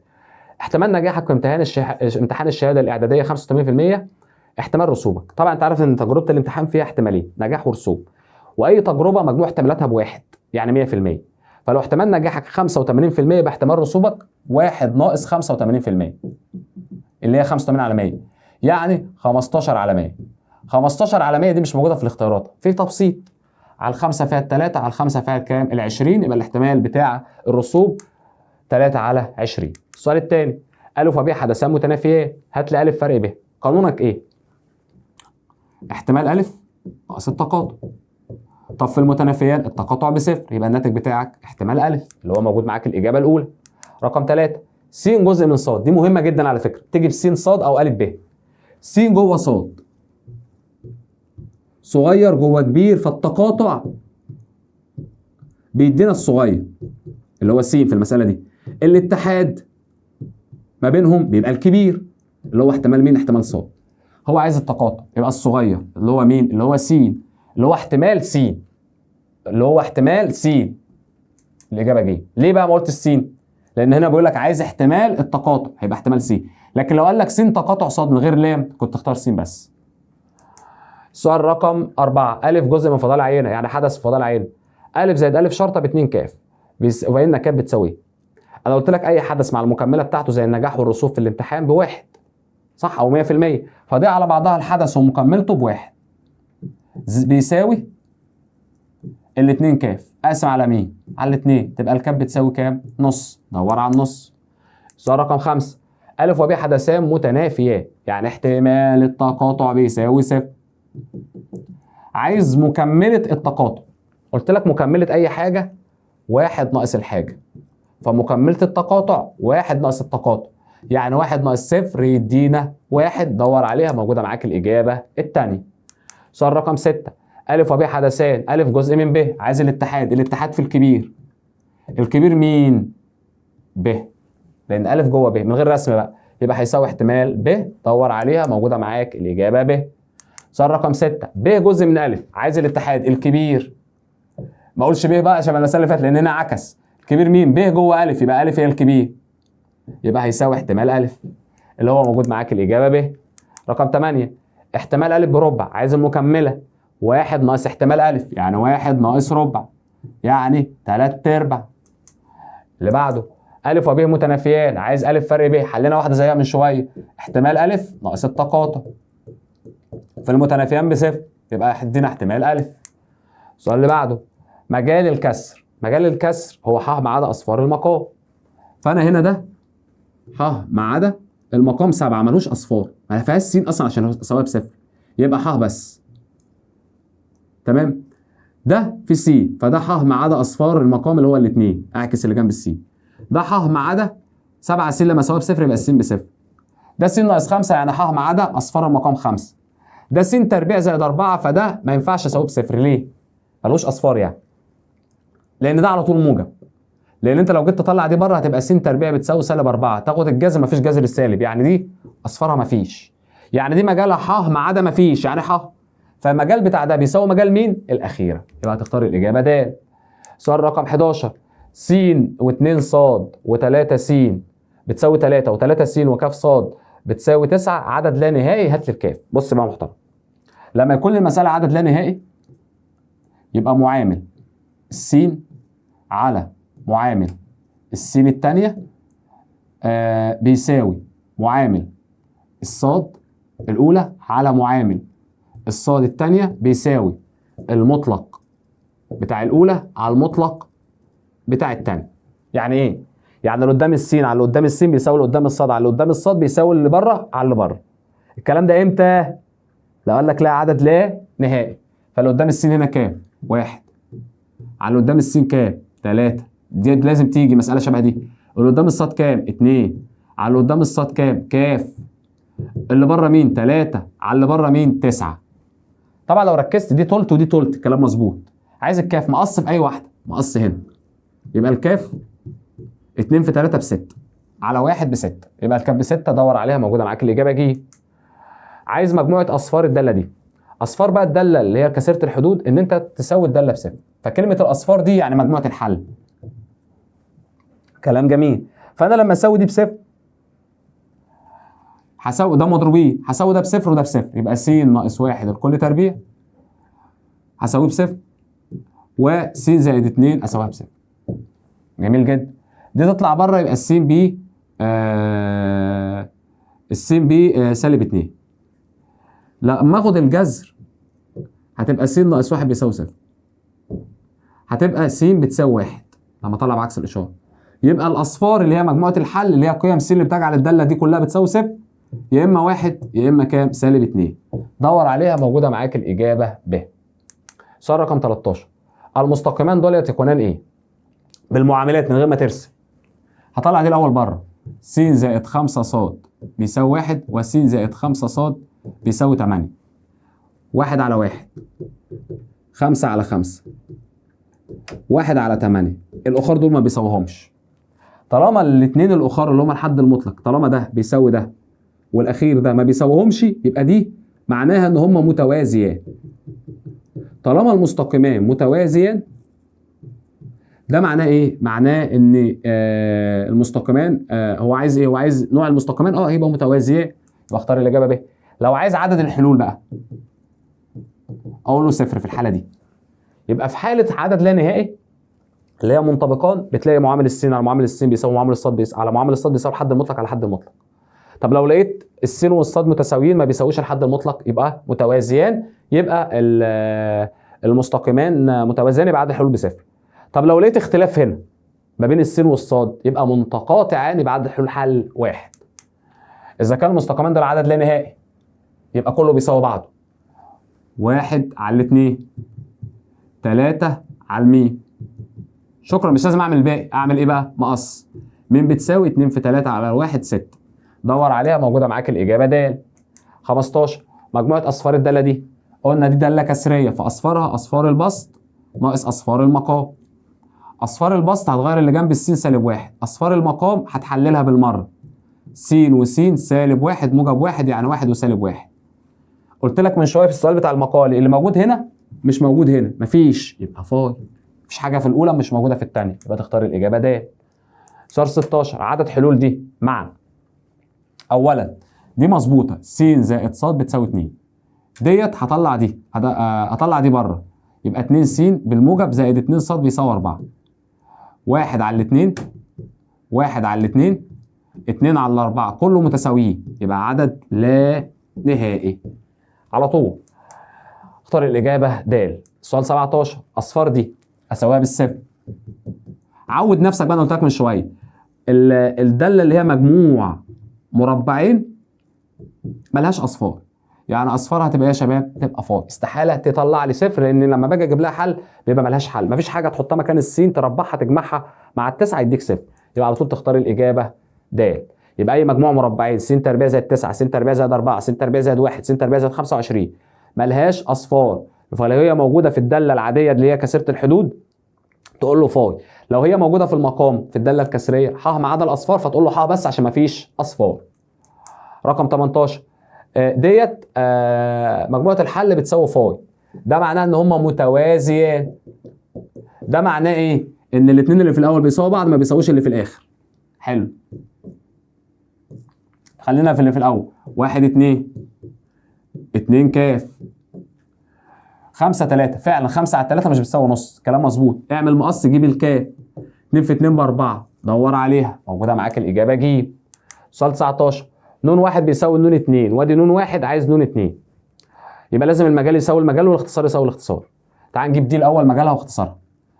5 س، اخد من تحت ال5 عامل مشترك، فيتفضل لي س تربيع زائد 4. فدي مجالها ح ما عدا اصفار المقام. ده مجموع مربعين يعني مفيش، يعني ح بس. فانت عايز واحده مجالها ح واختصارها بيساوي اختصار دي. حلو. الاختصار ال5 هتروح مع ال5 يطلع لك س على س تربيع زائد 4. اهي. الاختصار بيساوي الاختصار، والمجال ح برضه لان ده مجموع مربعين، يبقى اجابتك الاجابه ب. من غير ما اجرب الباقي بقى. مجموعه حل س بتساوي 3 وص بتساوي 4. مديك السين ومديك الصاد ودول مستقيمين يقطعوا بعض، فيقطعوا بعض فين؟ في نقطه السين ونقطه الصاد، فدي مش محتاجه حاجه. قوس مجموعه جواه زوج، حط السين 3 حط الصاد كام؟ 4. يبقى اختار الاجابه الاولى. سؤال رقم 21.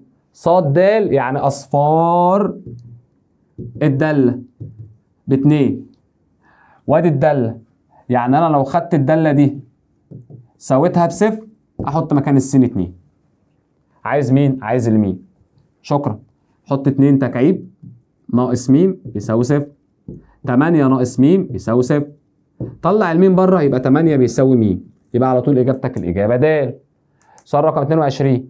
اذا كان عمر احمد الان س زائد 2، عمره منذ 5 سنين، منذ دي بطرح. فانت عمرك دلوقتي مثلا نقوله مثلا 15 سنه.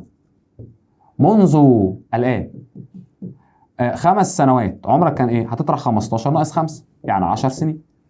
طب انت عمرك دلوقتي س زائد 2 منذ 5 سنوات، يبقى س زائد 2 اشيل منها 5 تبقى س 2 ناقص 5 كام؟ ناقص 3. يبقى على طول تختار الاجابه د. طب لو قال لك بعد تزود تجمع. رقم 23. عدد حلول المعادلتين المعاملات 1 على 3 1 على 3 بيساوي 4 على 7 مش بيساوي. ده كده متوازيان. قلت لك لو الاثنين الاولين بيساووا بعض ما بيساويش الاخير يبقى متوازيان. طب لو الاثنين الاولين مش بيساووا بعض يبقى متقاطعان يبقى حل واحد. طب دي متوازيان يبقى عدد الحلول 0. طب طلع كلهم بيساووا بعض يبقى منطبقان يبقى عدد لا نهائي. هنا متوازيان يبقى عدد الحلول 0 يبقى اختار الاجابه الاولى. 24. مجموعه اصفار الداله دي. اصفار يعني مجموعه الحل، يعني هتساوي الاربعه بصفر. ده طبعا مالهاش لان هي ما فيهاش س عشان اجيبها. يبقى اي رقم اصفاره فاي، اي مجموع مربعين اصفاره فاي على طول.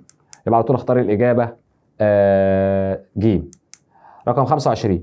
اصفار الداله سالب 7 س تساوي سالب 7 س بصفر، فاقسم على سالب 7 يبقى الس بتساوي 0. يبقى الاصفار مجموعه الصفر، يبقى تختار الاجابه ج. رقم 26. مجال الداله دي.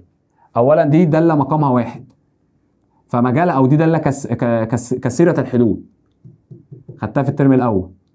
مجالها بيبقى ح لان المقام بواحد ملوش اصفار فيبقى ح بس. تختار الاجابه من يا شباب الاجابه د. السؤال رقم 27. اصفار ده ايه؟ مجموع مربعين. تيجي كتير الحاجات دي. مجموع مربعين ملهوش اصفار يبقى اصفاره ايه؟ فار. تختار الاجابه د. عدد حلول المعادلتين دول معامل السين على معامل السين 1 على 1، معامل الصاد على معامل الصاد 1 على 1 بيساووا بعض. السين الحد مطلق على حد مطلق 2 على 3 مش بيساويهم، يبقى دول متوازيان يبقى 0 طبعا. يبقى اختار الاجابه الاولى. 29. مجال الداله دي ح ما عدا اصفار المقام، فالمقام هنا س ناقص 1 غير الواحد يبقى 1. دور عليها موجوده معاك الاجابه ب. 30. المساله دي لها عدد لا نهائي يبقى هات لي الكاف. يلا بينا. 1 على 3 4 على كاف، مش لازم الاخير. اعمل ايه؟ مقص. يبقى 4 في 3 بكام؟ ب 12. يبقى على طول الاجابه بتاعتك الاجابه ج. سؤال 31. مجال دي برضو دي كثيره الحدود مقامها بواحد، فح ما عدا اصفار المقام الواحد ده ما ينفعش يساوي 0، يبقى على طول تبقى ايه؟ تبقى ح. يبقى اختار الاجابه د. رقم 32. مجموعه اصفار الداله الكسريه. اصفار البسط ما عدا اصفار المقام. اصفار البسط هعمل تحليل. س تربيع س وس سالب وموجب 3 و3. فاصفار البسط لما اساويها اعكس اشاره اللي جنب السين يبقى 3 وسالب 3. اصفار المقام اعكس اشاره اللي جنب السين يبقى 2. مين موجود هنا؟ مش موجود هنا كلهم، يبقى دي الاصفار بتاعه الكسر كله 3 وسالب 3. دور عليها موجوده معاك الاجابه ج. وبكده نكون خلصنا حصتنا، راجعنا منهج الجبر كله من خلال مجموعه التمارين اللي معانا. اتمنى تكون فهمت كل جزء وتابعني ان شاء الله الفتره اللي جايه. لسه في حل امتحانات، لسه في ملخصات، لسه في ليالي امتحان، كل ده موجود في قائمه تشغيل واحده سايبها لك انا برضو في وصف الفيديو. اشوفك على خير وبتمنى لك التوفيق، والسلام عليكم ورحمه الله وبركاته.